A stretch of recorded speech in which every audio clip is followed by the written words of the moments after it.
네, 오늘 주신 하나님의 말씀 보겠습니다. 창세기 16장 1절에서 6절까지 말씀입니다. 창세기 16장 1절에서 6절 말씀을 한 절씩 저와 여러분이 교독하겠습니다. 아브라함의 아내 사레는 아이를 낳지 못했습니다. 그녀에게는 이집트 출신의 여종이 있었는데 그녀의 이름은 하갈이었습니다.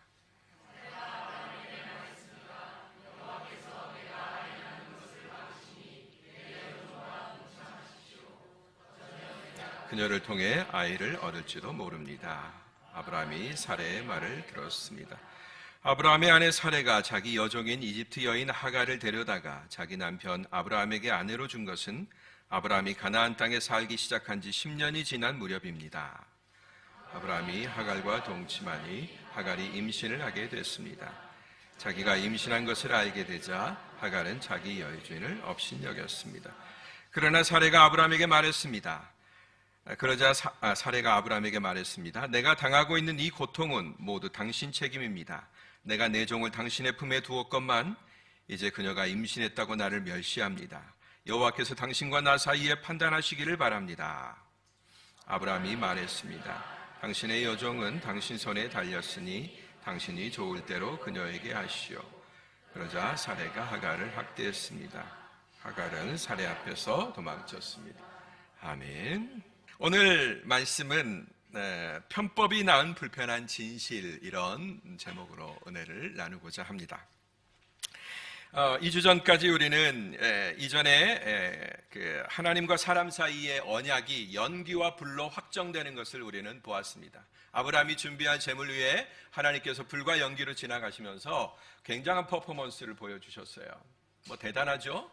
누구도 잊어버릴 수 없을 만큼, 아브라함이 절대 자기 인생 가운데서 못 잊어먹을 만큼 그렇게 엄청난 자극이 있는, 감격이 있는 그런 언약식이었습니다. 약정식이었어요. 그러면 그토록 요란하게 다짐을 했으니, 어느 누구도 부정할 수 없을 만큼 요란한 예식을 치렀으니까 여러분 이제 그 일이 착착착착 가시적으로 진행돼야 맞지 않겠어요? 그죠? 여러분 요란하게 약혼식을 했으면 몇 개월 지나지 않아서 바로 결혼에 꼴이내야 정상적인 것 아니겠습니까? 그죠? 그런데 약정식을 한참 맺고 나서도 하나님의 시간은 굉장히 더디게 흐릅니다. 이게 도대체 웬일일까요? 우리의 기대, 우리의 바람과는 다르게 하나님의 시간 설정은 꽤 길었습니다. 너무 길어서 답답할 만큼, 보통 긴 정도면 좀 인내하겠는데 너무 길어서 답답할 만큼 하나님의 일들은 전개되지 않았어요. 이런 때 굉장히 좀 우리 속이 닳는다고 그러죠. 이런 상황을 잘 견딜 수 있는 분들은 그리 많지 않습니다. 약속은 분명히 있고 해야 될 오더는 분명히 떨어졌고 기한은 내가 마음속에 생각한 기한은 정해져 있는데 일이 좀처럼 전개되지 않으면 우리는 다른 수를 쓰게 되죠. 우리 특히 한국 사람들 그거 잘하잖아요. 그죠? 우리는 기발한 민족들입니다. 도대체 느린 건 참지 못하는 대단한 민족이죠. 그래서 어마어마한 성과도 거두고 있습니다만은, 근데 그렇게 많은 수를 떠올려도 뾰족하게 전개가 되지 않을 때가 있죠. 우리 터키에서 사업할 때 그냥 이제 플랜도 세우고 자본도 준비됐고 다 통과도 됐고 그랬는데 친척이 이루어지지 않을 때가 있단 말이죠. 그건 뭔가 다른 노림수를 가진 어떤 다른 세력의 브레이크가 있으면 잘 안 되는 거예요. 파트너가, 나는 열심히 하고 싶은데 파트너는 그냥 뜨뜻미지근해요. 뭔가 할 것 같이 말 것 같이 하면서도 이것도 저것도 아니다 할 때 정말로 답답하죠. 그죠? 사업하시는 분들은 많이 그걸 느낄 거예요. 이렇게 뾰족한 수가 마련되지 않으면 그때 어떨까요? 슬쩍 그때 친구처럼, 내 친구도 아니었는데 친구처럼 슬쩍 다가오는 녀석이 있습니다. 그 녀석의 이름은 편법이라는 녀석입니다.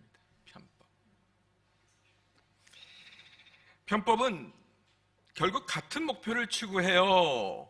나와 당신하고 추구하는 목표가 똑같아요. 라는 이런 핑계로 우리에게 다가옵니다. 그래서 거부당하지 않아요. 너무나 쉽게 우리 안에서 채용이 되고 정당화가 됩니다. 그래서 편법을 미워하는 말이 참 많아요. 직장생활 하신 분들은 다, 사회생활 하신 분들은 다 이 말에 공감하실 거예요. 그 친구 참 융통성 있네. 융통성 있네. 참 좋은 말로 우리가 포장을 하죠. 융통성. 꽉 막히지 않았다는 거죠.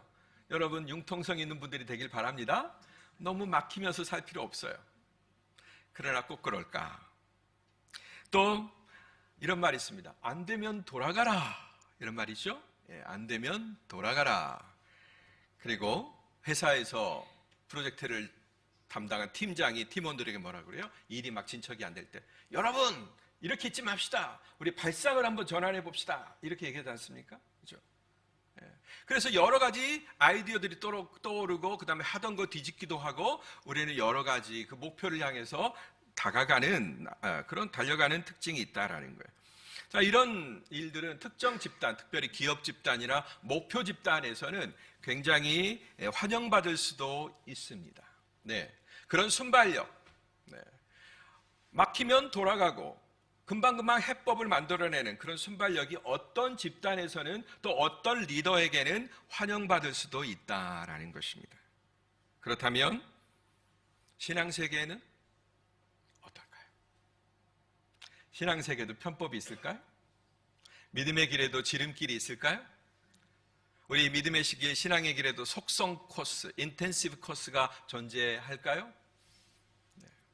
우리는 그런 의문을 품게 됩니다. 특별히 우리 교민사회에서는 주재원들 왔다가 몇 년 안 있다가 가기 때문에 목사님 우리 교회는 속성 코스가 필요해요. 막 이런 요구들이 많이 있습니다. 빨리 써먹어야죠. 뭐 이런 거. 오늘 그 함정에 여지없이 빠져버린 아브라함 부부를 만나보겠습니다. 아브라함 부부가 특별히 아내 사라가 어디서 이상한 방법을 배워왔어요. 사회생활도 하지 않은 여인인데 아주 이상한 방법을 배워서 지금 적용하려고 하는 것을 보게 됩니다. 1절, 2절 크게 빠른 속도로 읽어보겠습니다. 시작. 아브라함의 아내 사라는 아이를 낳지 못했습니다. 그녀에게는 이집트 출신의 여종이 있었는데 그녀의 이름은 하갈이었습니다. 사레가 아브라함에게 말했습니다.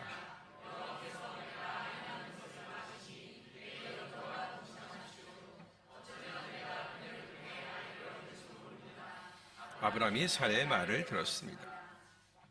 사람이 편법을 쓰고 싶어 하잖아요. 그러면 어떻게 그걸 알고 환경이 탁 기다리고 있습니다. 그럴싸한 조건이 금방 마련이 되는 거예요.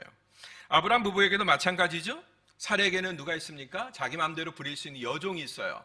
그런데 튼튼하고 젊어 가임 기간에 이제 정말로 자녀를 낳아도 몇 명을 낳을 수 있는 쑥쑥 낳을 수 있는 그런 젊은 여인이 있어요. 그게 사레의 눈에 탁 띈다라는 것입니다.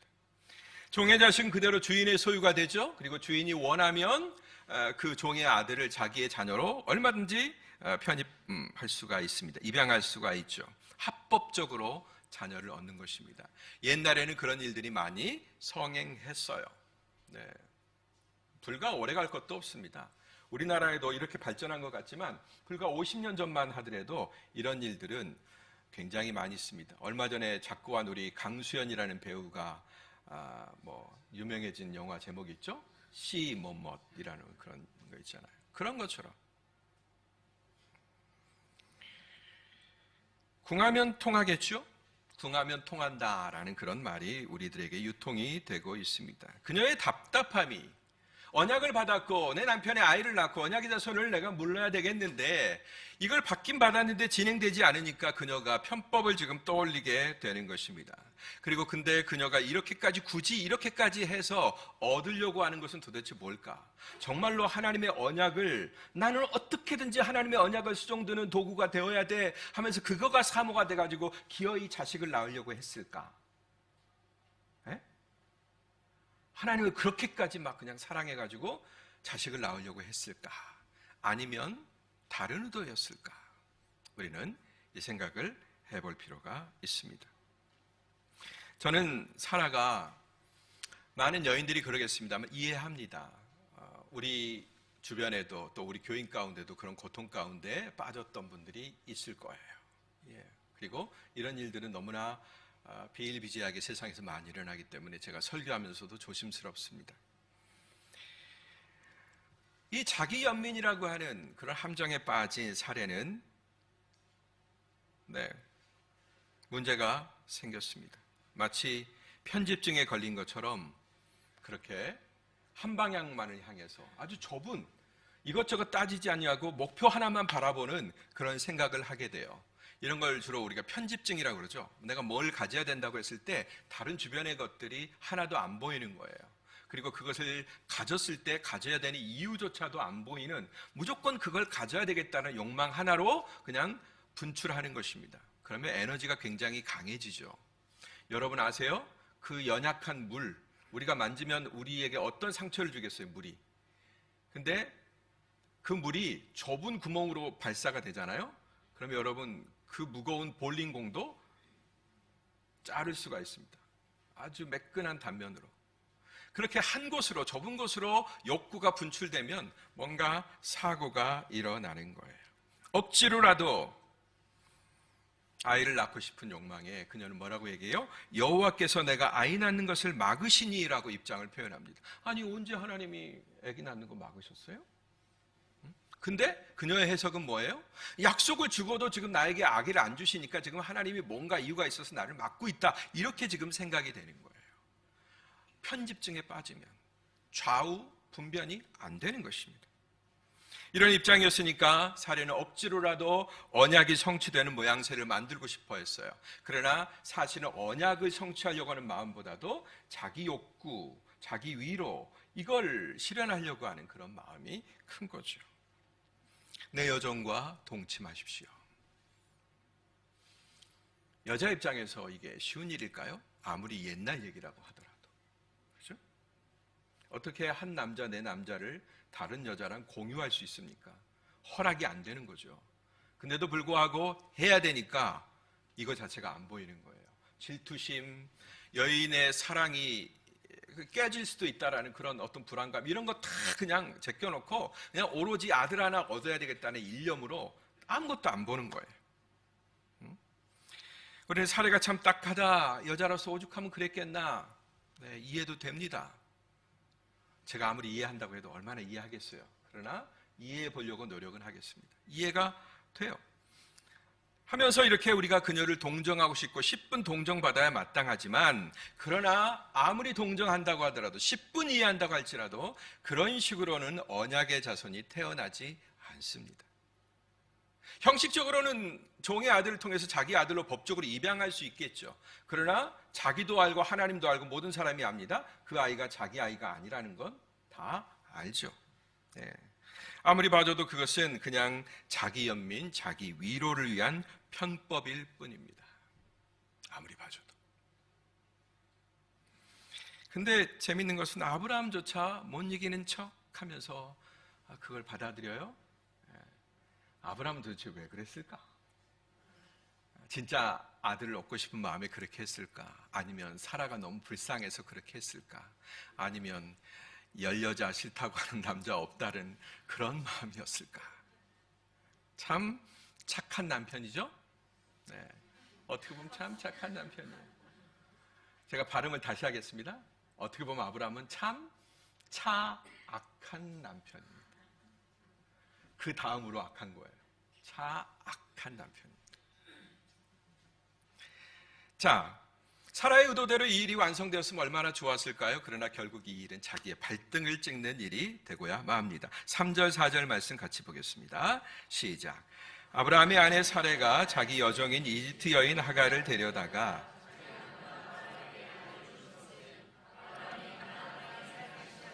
10년이 지난 무렵입니다. 아브라함이 하갈과 동침하니 하갈이 임신을 하게 됐습니다. 자기가 임신한 것을 알게 되자 하갈은 자기 여주인을 업신여겼습니다. 임신을 기다리는 부부에게 10년은 굉장히 잔인한 시간이죠. 그죠? 우리나라에도 그 임신하는 부부들을 대상으로 굉장히 의술을 잘 펼쳐서 돈을 번 그런 병원들이 몇 군데 있죠. 뭐 분당에 가면 차 무슨 병원도 있고, 그런 병원들이 많아요. 네. 그만큼 그건 우리 인간에게 절실한 거죠. 그런 절실함을 10년 동안이나 해소하지 못하고 기다려야 했다는 건 굉장히 잔인합니다. 아직 가능성이 다 널려있는 그런 젊은 부부에게도 잔인한데, 지금 이 부부는 어때요? 나이가 들 대로 든 부부란 말이에요. 86세, 85세 아브라함의 나이가. 그러니까 너무 잔인한 시간입니다. 그리고 또 10년이나 기다렸으니까 포기가 자연스럽습니다. 그죠? 10년 동안 했는데도 이런저런 방법 다 써봤는데 이 의사 만나보고 저 의사 만나보고 이런 시술도 받아보고 시험관도 해보고 뭐 별의별 짓 다 했는데 안 된다 그러면은 이제 내려놓을 만한 합법적인 핑계가 됩니다. 그죠? 누가 뭐라고 안 그래요. 근데 거기에 오기가 발동하면 문제가 되는 거예요. 오기. 내가 기어이 나으리라. 그래서 내 어깨를 높이리라. 이 남자의 집안에서 내가 기어이 내 자리를 우뚝 차지하리라. 이런 걸로 인해서 오기가 발동하면 다른 방법을 써야 되겠다. 뭔가 안 되니까, 자연적으로는 안 되니까 뭔가 다른 방법을 써야 되겠다. 이렇게 되는 겁니다. 그죠? 우리가 어떤 한계에 봉착했을 때, 안 되는구나. 그럼 내려놓으면 좋은데, 기어이 하고 싶은 마음이 더 앞서면 다른 방법을 쓰게 된다라는 거예요. 여러분, 편법을 쓴 결과는 굉장히 좋아 보였습니다. 예상한 것처럼 여종 하갈이 덜컥 임신을 한 거예요. 여러분, 이런 결과가 자꾸 편법을 쓴 후에 나오니까 우리가 편법을 안 쓸 수가 없어요. 쓰면 되는데, 쓰면 당장 해결이 되는데, 내가 아이를 낳고 싶어서 여종을 남편에게 줬더니 덜컥 임신하는데, 그러니까 이게 거의 공식처럼 되는 겁니다. 편법을 쓰자. 그리고 그걸로 깨름직한 모든 것들은 다른 이론과 논리들을 갖다 붙일 수 있죠. 그런데 예상과는 달리 다 좋으면 얼마나 좋겠습니까? 여종의 자식을 빼앗아서 자기가 떵떵거리고 아들 입양하면 얼마나 좋겠고, 여종이 임신하는 과정 가운데 고분고분 아이만 주면 얼마나 좋겠습니까? 근데 이게 여자의 마음이 그게 아니거든요. 내가 누구의 애를 가졌어요? 내가 애를 갖기 전에는 그 집안에서 가장 철한 신분이었지만 아이를 갖고 나니까 뭐가 돼요? 갑자기 무수리가 후궁이 되는 거죠. 영조 때처럼. 영조가 왕위에 오르지 않습니까? 달라지는 거예요, 배짱이.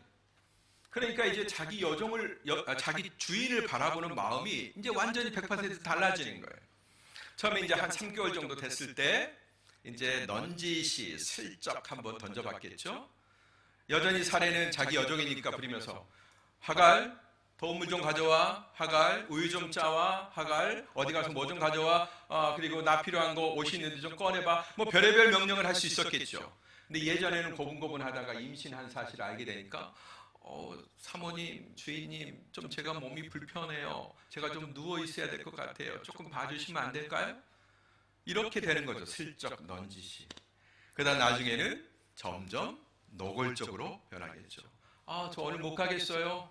알아서 하세요. 다른 여종이 있잖아요. 주인님은 손 없어요? 뭐 이렇게.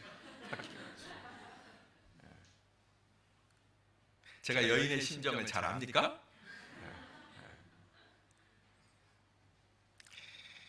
예. 하극상이 발생했습니다.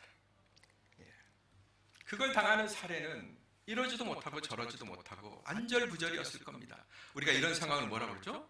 환장한다고 그러죠. 환장합니다.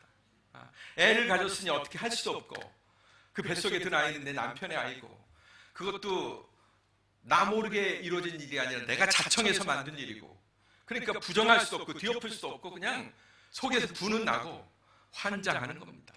이런 때 조금만 오래 가면 아마 병 걸렸을 거예요. 그래서 결국 터질 게 터지고야 맙니다. 상처가 깊으면 곧 고름이 터지게 마련이죠. 5절 6절 말씀 보겠습니다. 함께 시작. 그러자 사레가 아브라함에게 말했습니다. 내가 당하고 있는 이 고통은 모두 당신 책임입니다. 내가 내 종을 당신 품에 두었건만 이제 그녀가 임신했다고 나를 멸시합니다. 여호와께서 당신과 나 사이에 판단하시길 바랍니다. 아브라함이 말했습니다. 당신의 여종은 당신 손에 달렸으니. 그러자 사레가 하갈을 학대했습니다. 애매한 곳으로 화살이 나갑니다. 여기 굉장히 성경 번역을 좀 얌전하게 해서 그렇지, 여호와께서 당신과 나 사이에 판단하길 바랍니다. 이 모든 일은 당신 책임입니다. 이렇게 지금 좋은 문장으로 읽으니까 이렇지, 진짜 여러분 부부싸움 할 때 이렇게 고분고분하게 예쁜 말로 여러분 부부싸움 하시겠어요? 뭐라 그럴까요? 아마 이럴 것 같아요. 다 당신 탓이야! 이럴 것 같아요. 내가 시집와갖고 어쩌고 저쩌고 막 그러면서 다 당신 탓이야! 남자는 궁극적으로 마지막에 다 자기 탓입니다. 무조건 그렇게 되게 돼 있어요. 어떻게 이깁니까? 우리 사모님 뒤에서 웃어요? 아마 범인이니까 잘 알 거예요. 그냥 기승정 남편, 독에 걸 남편 이렇게 되는 겁니다. 애꿎은 남편에게 이 사태를 책임지라고 하죠. 그러니까 아내인 자기를 봐달라고 합니다. 근데 여러분, 이런 사태가요, 원래 살아 인격이 못됐거나 뭐 성품이 좀 잘못됐거나 이래서 나온 게 아닙니다. 여러분 한번 생각해 볼까요? 조금만 우리가 10년 전으로 한번 가보자고요. 가나안 땅에 와서 뭔가 정착지가 없으니까 애굽으로 옮겼어요. 애굽으로 옮겼는데 사라가 예뻐. 그래가지고 아브라함이 위협을 받아가지고 당신 너무 예쁘니까 내 아내라고 그러면 나를 죽이고 당신 데려갈 거다. 그러니까 내 누이라고 좀 해달라. 세상에 여러분, 어딜 갔는데 나를 This is my wife 이렇게 얘기하지 않고 내 동생이다 이렇게 얘기하면 여러분 가만 계시겠어요, 여러분? 오빠 막 이러실 거예요? 요즘 족보가 하도 무너져가지고 남편도 오빠, 애인도 오빠, 다 오빠가 됐습니다만은, 내가 멀쩡한 남편을 오빠라고 불러야 되는 그런 자리에 갔을 때 어떻게 참아내겠습니까? 근데 사라는 그것도 참았어요. 사례는 아무 말도 안 했습니다. 그리고 남편의 말에 그대로 협조를 했어요. 얼마나 착한 여인이에요, 여러분. 괜찮은 여인입니다. 근데 어떻게 이걸 그렇게 바뀌었어요? 어떻게 이렇게 됩니까? 자기가 판 자기 함정에 자기가 걸려들었고 그 상황을 어떻게 해결할 수 없을 때 속에서 그냥 저 아무것도 아닌 것 같은 여종에게서 내가 멸시당하고 천대받을 때 그냥 내 인생의 억울함이 한꺼번에 분출하는 거예요. 폭발을 해버린 겁니다. 그러니까 그 옛날 남편의 권위를 그렇게 인정해 주던 그런 때에도 이렇게 남편을 향해서 격분하는 그런 사례의 모습을 볼 수 있는 것입니다. 거기다가 여호와까지 끌어들여요. 당신과 나 사이에 여호와 하나님이 판단하시길 바랍니다. 이 모든 일의 사실 자초지정은 여호와 하나님께 있어요.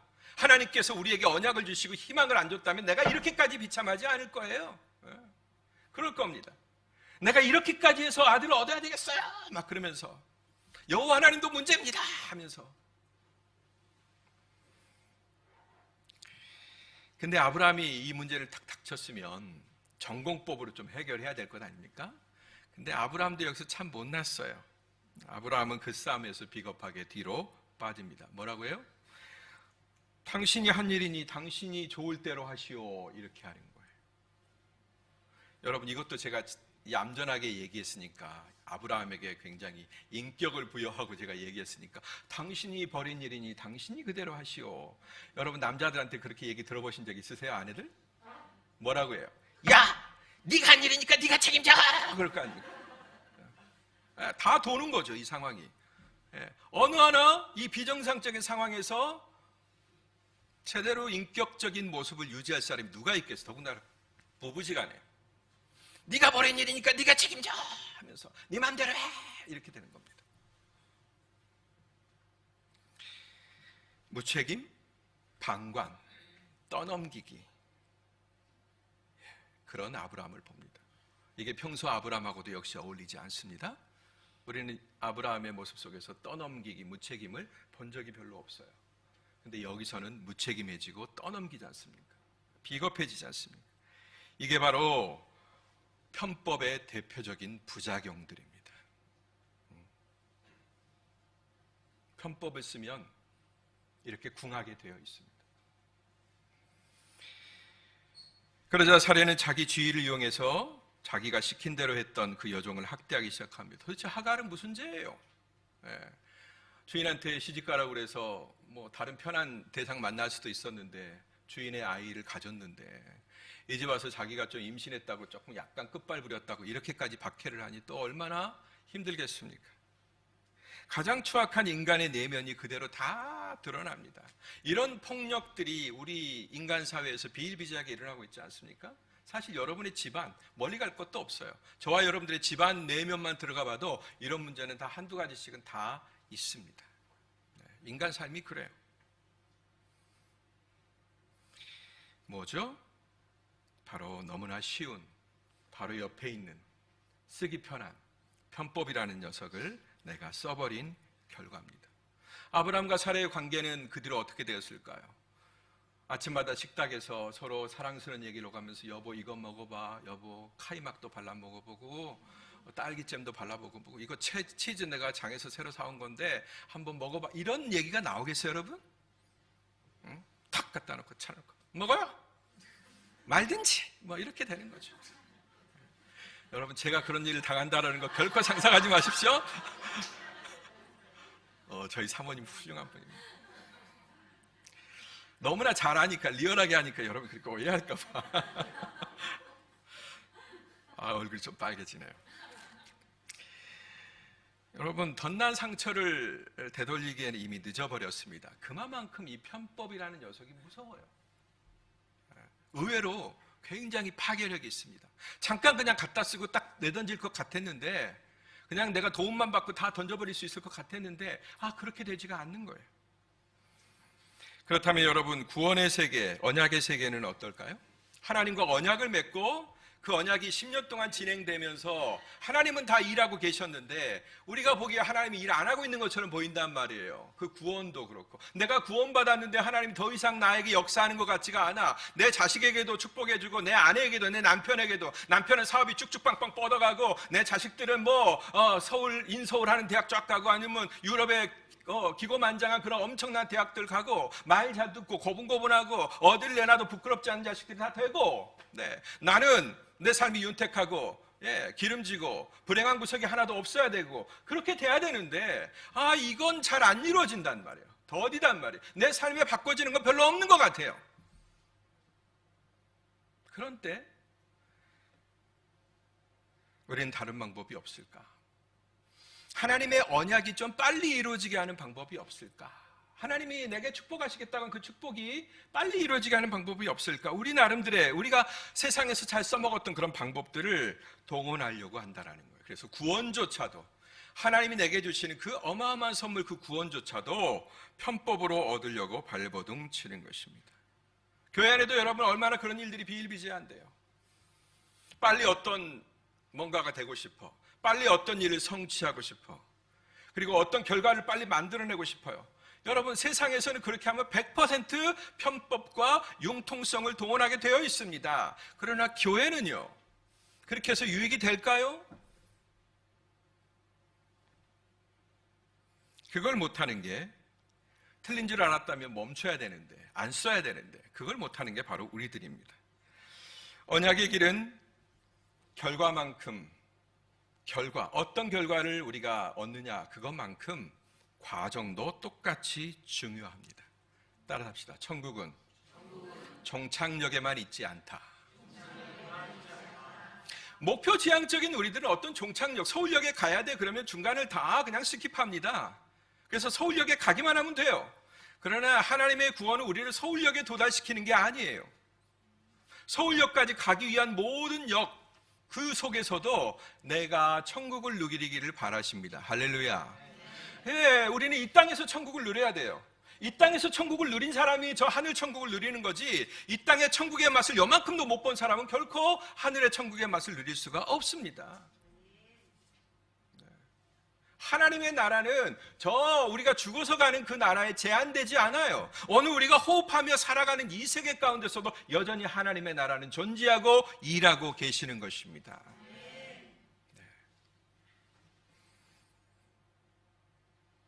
가야 할 천국이 있다면 살아야 되는 천국이 있다. 우리는 천국에 가야지만 또한 천국에서 살아야 되는 거예요. 영원한 나라, 그 나라에 갈 거지만 그 영원성은 앞으로만 영원히 있는 게 아니에요. 계속 저 방향으로만 영원성이 있는 게 아니에요. 영원은 출발 지점까지도 다 미치는 겁니다.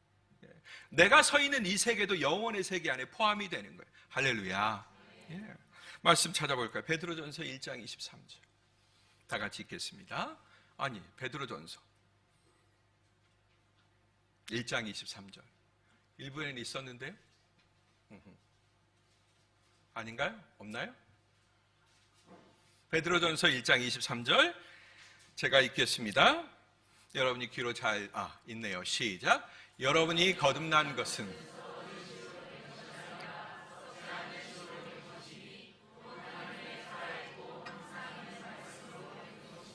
겁듭난이 아니라 거듭난이죠. 다시 한번 시작. 여러분이 거듭난 것은 썩어질 시로 된 것이 아니라 썩지 않을 시로 된 것이니 곧 하나님의 살아있고 항상 있는 말씀으로 된 것입니다. 할렐루야. 아멘. 말씀이 아닌 다른 것으로는 결코 되지 않습니다. 썩을 씨앗들, 곧 행위, 공로, 헌신, 심지어 여러분이 막 각오를 단단하게 하고 금식하고 기도해도 되지 않습니다. 이런 걸로 천국 갈 수 있다면 얼마나 쉽게 가게요. 이런 걸로 내 구원이 이루어질 수 있다면 얼마나 쉽게 이룰 수 있게요. 어려운 것 같지만 그건 진짜 쉬운 겁니다. 사실 말씀의 생명력이 빠지면 안 됩니다. 즉 말씀대로 가는 것이 곧 우리가 편법이 아닌 정법, 정로로 가는 것입니다. 할렐루야. 모든 것은 말씀을 믿는 그 믿음에 기초해야 돼요. 그 믿음 위에다가 말씀이라는 그 탄탄한 기초 위에다가 우리의 선한 행위, 공로와 헌신, 그리고 금식과 기도, 여러 가지 우리들의 집을 장식하고 세울 수가 있는 것입니다. 만약 그 기초를 다지는 일에, 정말로 그 중요한 중차대한 일에 우리의 편법을, 세상에서 배운 방식을 동원한다면 장담하지만 반드시 그 믿음은 무너지게 되어 있습니다. 그리고 처음부터 다시 세워야 돼요.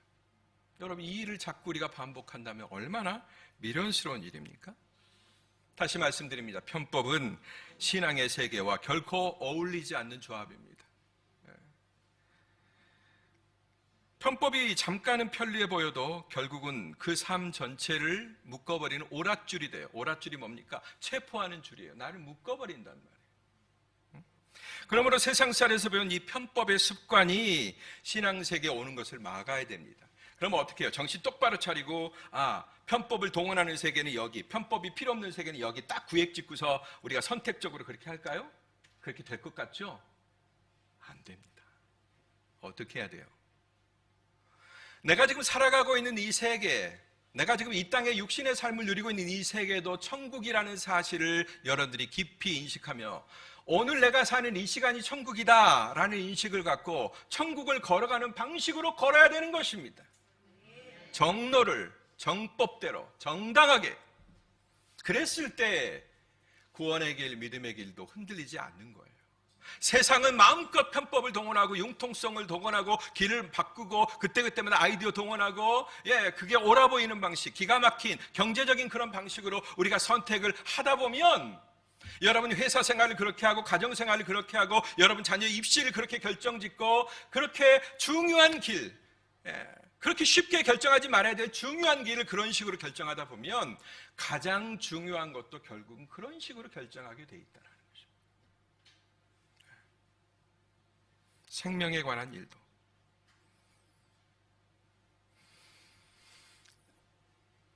정당한 길이 있음에도 불구하고 샛길로 가는 것은 신앙으로 인정받을 수가 없습니다.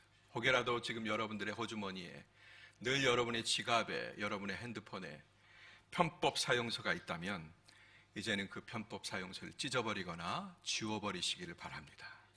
이제는 연습해야 돼요. 편법을 안 쓰는 연습을 해야 합니다.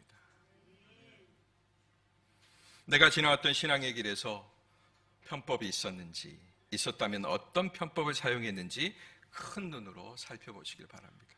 여러분, 궤도를 벗어난 기차는요 10m도 갈 수가 없습니다. 만약 지가 억지로 가잖아요, 그러면 사고가 일어나는 거예요. 그 안에 탄 모든 사람들을 죽음으로 이끄는 것입니다.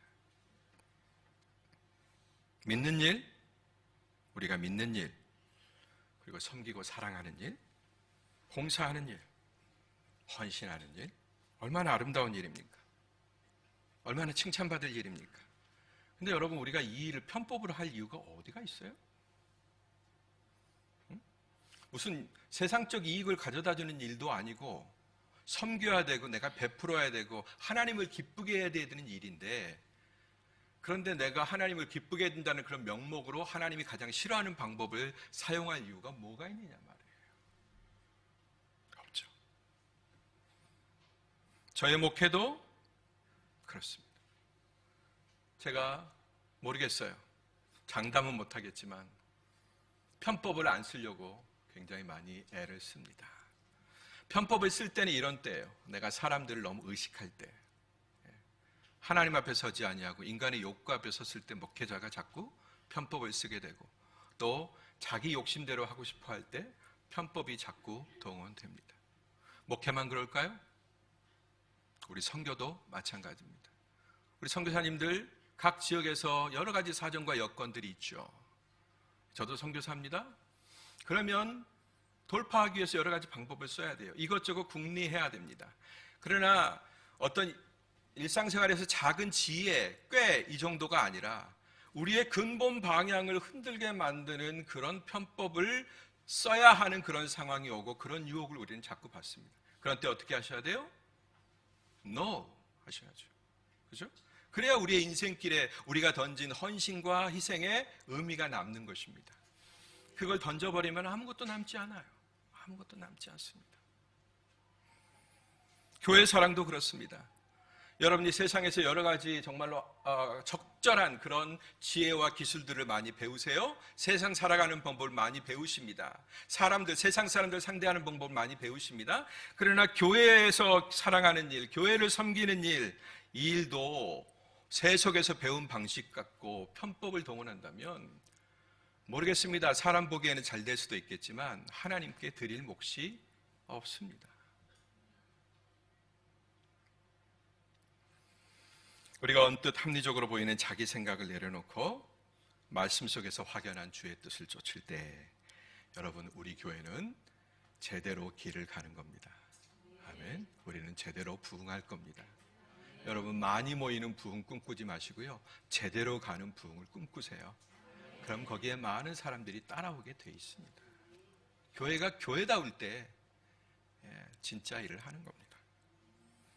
우리의 선교는 많은 열매도 거두게 되겠죠. 그리고 어느 누구도 이 언약을 쫓는, 이 틀림없이 전공법을 가지고 정로를 걷는 우리의 전진을 가로막을 수 없을 것입니다. 가로막힌다고 하더라도 하나님이 그건 뚫어주세요. 어떤 것도 막을 수 없도록 완벽하게 뚫어주십니다. 틀림없이 그 길로 가는 저와 여러분들 되기를, 그리고 이제부터 정말로 그 길로 가기 위해서 편법을 썼던 습관들을 하나하나 줄이고 편법을 내 인생에서 거절하는, 물리치는 그런 삶의 연습이 여러분에게 이루어지기를 주의 이름으로 축복합니다. 기도하겠습니다. 우리 함께 이 시간에 합심해서 잠깐 기도했으면 좋겠습니다. 하나님, 제가 믿음의 길에서도 편법을 동원하려고 했었던 적이 있었는지요? 너무나 쉽게 예수 믿고 너무나 쉽게 직분받고 너무나 쉽게 어떤 내 소욕을 이루려고 하지는 않았는지요? 하나님, 내가 정말로 주님의 길을, 이 언약의 길을 주님의 방법으로 걷고자 했는지요? 진짜 주님이 거두실 만한, 받으실 만한 열매를 맺혀드리기 위해서 우리의 땀방울을, 우리의 빗방울을 드렸는지요? 주님, 저를 돌아봅니다. 제 행위를 주 앞에 고백합니다. 주님, 함께하여 주시고 용서하여 주옵소서.